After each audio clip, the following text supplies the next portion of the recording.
मित्रों, इन 3 तरह के दुखों जो पिछले वीडियो में बताए गए थे उनसे निकलने का एकमात्र साधन माता गायत्री की साधना है, जो बहुत ही सरल और आसान है, क्योंकि माता ममतामयी है और जल्दी प्रसन्न हो जाती है। और जैसा कि मैंने पिछले बार बताया था कि सब शक्तिवान होने के बावजूद भी उन्होंने सृष्टि का संचालन अपने हाथ में नहीं लिया। इसका एक ही ये कारण है कि वे काफ़ी ममतामयी है और वो ममता के बस में होकर बहुत सारी क्रूर और कठोर निर्णय नहीं ले सकती, जो सृष्टि संचालन के लिए ज़रूरी है। इस कारण से उन्होंने ये सर्वशक्तिमान होने के बावजूद भी पुरुष शक्ति भगवान नारायण को आगे प्रस्तुत किया सृष्टि संचालन करने के लिए। नारायण, महादेव और ब्रह्मा विष्णु महेश तीनों को ये किया।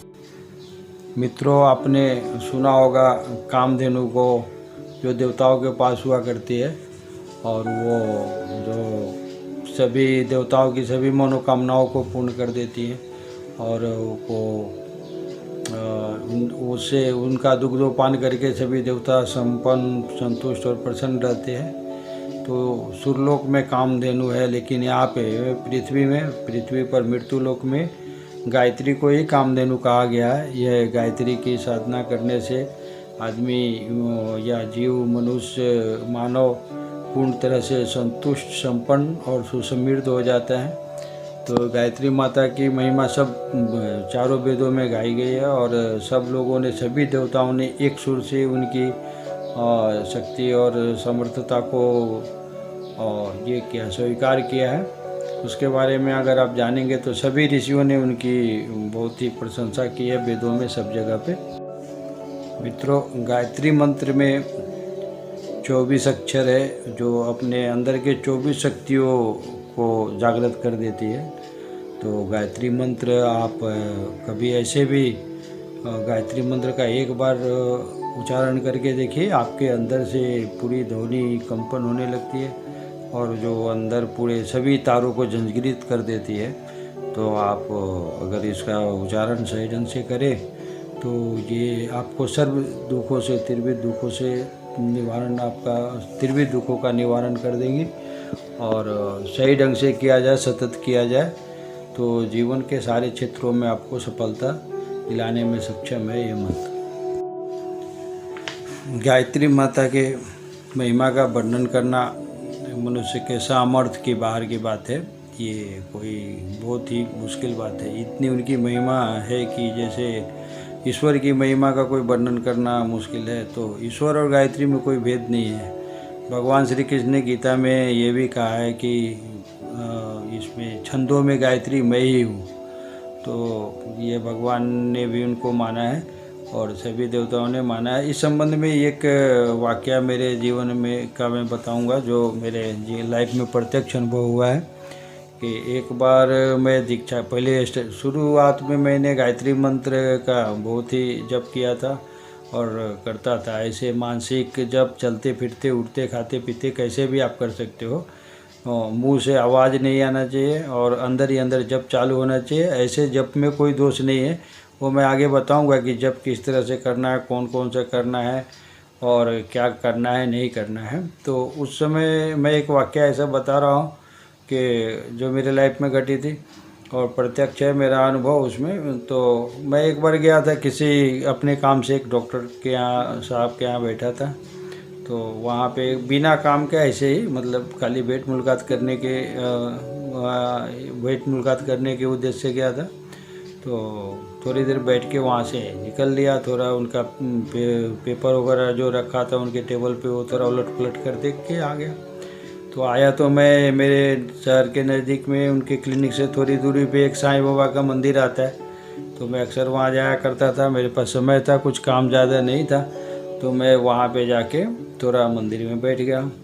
तो मुझे ये बात हमेशा खलती थी कि मेरी शांति क्यों भंग हो गई, जबकि मैंने उसके दीक्षा लेने के पहले गायत्री मंत्र चालू किया था। जब दीक्षा लेने के बाद मेरी शांति, जो अंतर की शांति थी, जो संतुष्टि थी, वो रह नहीं गई वैसी। तो ये प्रश्न मेरे बार बार मेरे दिमाग में हमेशा गूंजते रहता था। उस दिन मैंने थोड़ा सा रुक के और बाबा से प्रार्थना करके मनी मन कि ऐसा क्यों हो रहा है, इसका मुझे कोई सॉल्यूशन बताओ। मित्रों, कुछ ही देर के बाद वहाँ मैं ये प्रश्न करने के 1-2 सेकेंड 5 सेकेंड समझो या 1 मिनट के तक वहाँ रुका और फिर मेरे दिमाग में क्या आया, फिर मैं निकला और उन्हीं डॉक्टर साहब के क्लिनिक में पहुँच गया और वहाँ जाके सीधा उनका पेपर लिया और वो पेपर उलट पुलट कर वापस देखने लग गया। पेपर देखने में एक नौवार टाइम था जहाँ पे एक धर्म के ऊपर एक लेख का कॉलम आता है, जहाँ पे धर्म के बारे में कोई न कोई लेख हर दिन छपता है, किसी न किसी महापुरुष का या कोई विचारक का।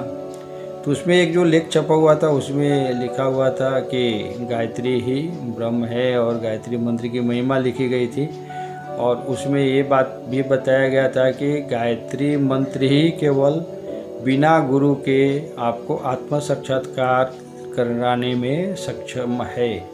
बाकी अन्य मंत्र कोई भी लोगे तो वहाँ गुरु दीक्षा लेनी पड़ेगी, गुरु करना पड़ेगा। फिर गुरु की माता तो है ही, गुरु बिना तो कुछ होता नहीं है, गुरु तो करना ही पड़ता है। और बिना गुरु के मैं बताऊंगा कि मेरा एक्सपीरियंस क्या है इस संबंध में आगे। तो गुरु का एक महत्व अलग रोल है और वो भी है, ज़रूरी है। लेकिन एक गायत्री मंत्र ऐसा है कि बिना गुरु के भी आपको आत्म साक्षात्कार कराने में, आपकी सर्व सिद्धियाँ आपको देने में सक्षम है। मित्रों, जैसा कि मैंने बताया था पिछली बार में कि ये तो माता है जो काफ़ी ममतामयी है और बच्चे कितने भी बुरे हो, बाहर अगर खेल रहे हैं और वो गंदगी से लिपटे हुए अगर दौड़ते हुए माँ के पास आते हैं तो माँ उन्हें सीने से ही लगाती है।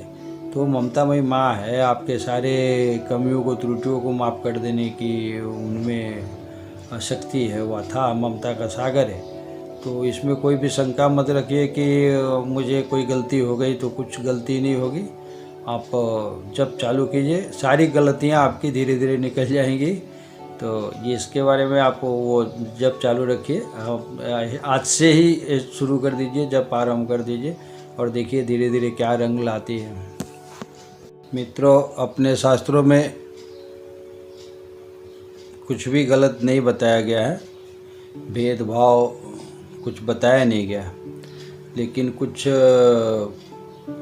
लोगों ने उसे भेद युक्त बना दिया है। मतलब उसमें जितने भी भेद बताए गए हैं और भेदभाव जहाँ भी है वो ईश्वर का चीज़ नहीं है, क्योंकि ईश्वर इन भेदों से, ये भेदभाव से ऊपर है और सबको एक नज़र से, उन्होंने कभी भेदभाव रखा नहीं, ईश्वर ने कभी भेदभाव किया नहीं। उसका प्रमाण आप देख लो, सूर्य भगवान निकलते हैं और सबको एक जैसा प्रकाश देते हैं, वो कभी भेद नहीं करते कि ये छोटा है, ये बड़ा है, ये अच्छा है, ये बुरा है, इसको प्रकाश देना है, इसको नहीं देना है। वो समत्व ही ईश्वर की सबसे जो बड़ा गुण है वो समत्व का गुण है, वो समत्व है। अपने महाभारत में एक बार जब अर्जुन ने जो प्रण किया था पूरा नहीं हो पाया था, तब इन्होंने सूर्य भगवान को अस्त होने से रोका था। तो उस समय उन्होंने ये बताया था कि अगर मैं अर्जुन और दुर्योधन में भेद नहीं किया हूँ तो आप फिर से उदय हो जाओ। मतलब अस्त हुआ, सूर्य भगवान वापस से उदय हो गए थे। उनके समत्व, वहाँ पे उन्होंने अपने समत्व की दुहाई दे के उनको और इस चीज़ के लिए राजी किया था। तो उनमें समत्व है, वो कहीं भेद नहीं रखते। तो ये आप इस सीरीज में देखेंगे, मैं शास्त्रों की बहुत सारी जो बातें हैं, सही बातें, और उसमें कहाँ बहुत सारे आज के भी युग के जो प्रवचनकर्ता लोग हैं वो बहुत सारी बातें नहीं बताते। तो बहुत सारा कुछ जो छिपाया जाता है उसको एक आडंबर बना दिया जाता है। वो सारे आडंबरों को मैं इस सीरीज में दूर करने वाला हूँ।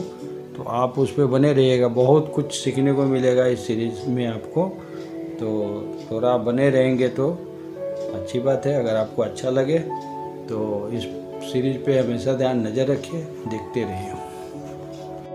मित्रों, एक बात और कहना चाहूँगा आपसे, आपको अगर यह सीरीज अच्छा लगे तो अपने दोस्तों, संबंधियों, मित्रों में भी शेयर करते जाएं।